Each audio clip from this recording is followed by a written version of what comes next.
Bonjour à tous, je vais dans cette vidéo revenir sur l'exercice de la porte d'autobus en cinématique graphique.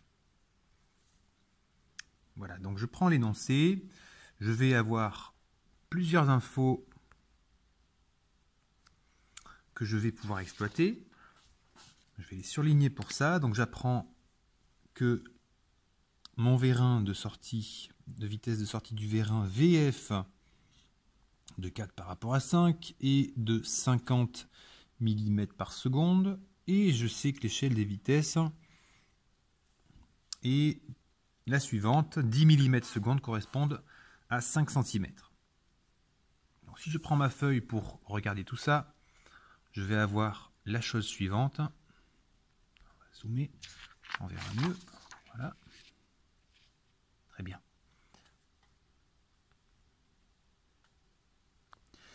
Je vais représenter d'abord la pièce numéro 2 de la même couleur pour pouvoir bien la visualiser. Elle a une forme particulière et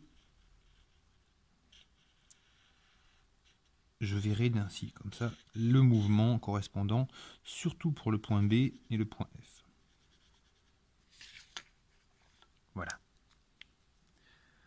Donc je vais reprendre ce que me disait l'énoncé. L'énoncé me disait que mon vérin, ici, donc 4 plus 5, vitesse de sortie de 4 par rapport à 5, c'est donc 50 mm par seconde, ce qui correspond à 2,5 cm si je fais ma conversion. Donc je prends ma règle, mon stylo rouge, dans la prolongation de F et de E, je vais prolonger. Alors je vais faire des centres aussi, ça c'est bien pratique.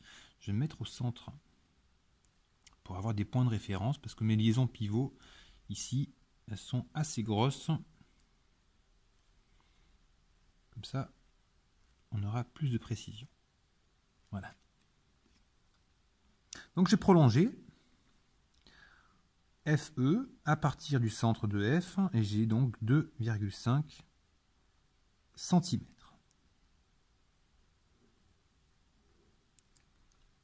Ok, on est en vitesse de sortie, donc mon vérin il va aller effectivement dans ce sens-là, et je vais écrire ma force, VF de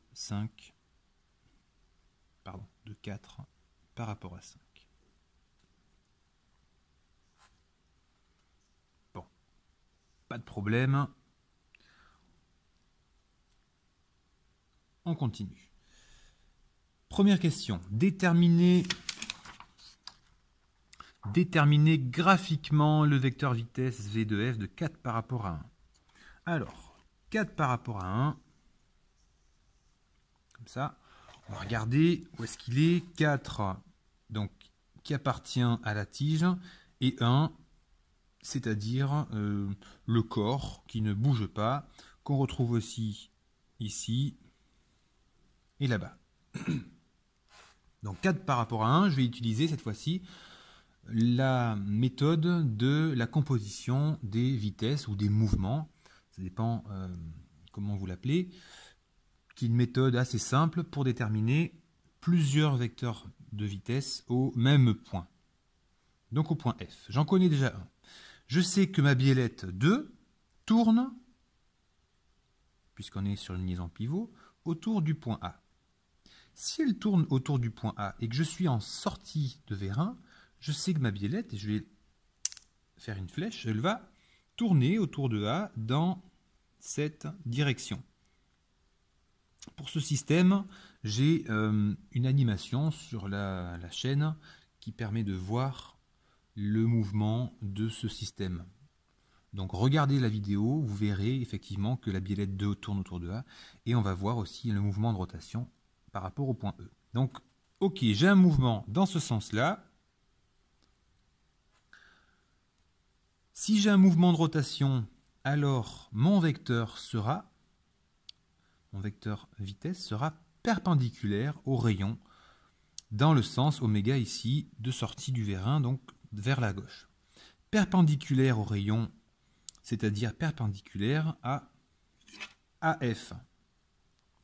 Donc je vais faire, grâce à mon équerre, une perpendiculaire que je vais tracer au crayon à papier, ce sera le support du vecteur f de 4 par rapport à 1. Le support du vecteur, j'appelle ça un delta, donc delta vf de 4 par rapport à 1. Voilà, perpendiculaire à AF. Deuxième chose que je connais, c'est toujours une direction cette fois-ci. Je sais que l'ensemble du vérin, donc le corps plus la tige, va tourner autour du point E. Donc mon point F, même s'il n'est pas directement au point E, mais comme il appartient à l'ensemble 4 plus 5,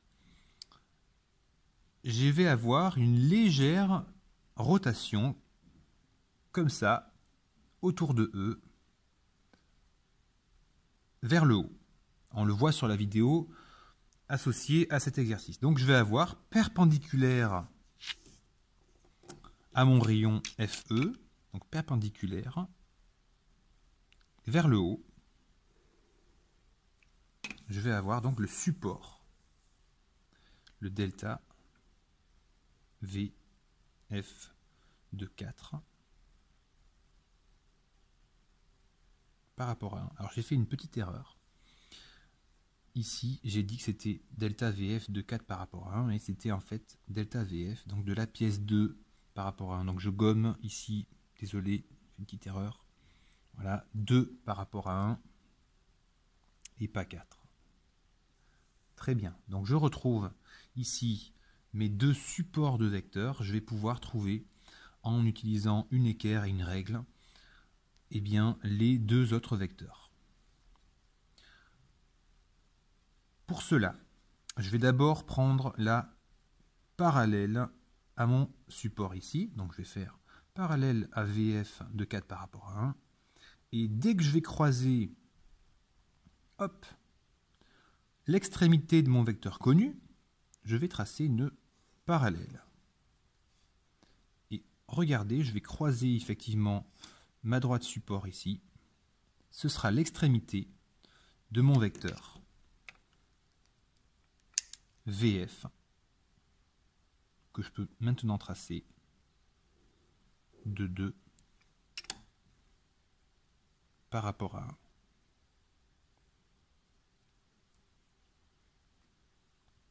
Donc VF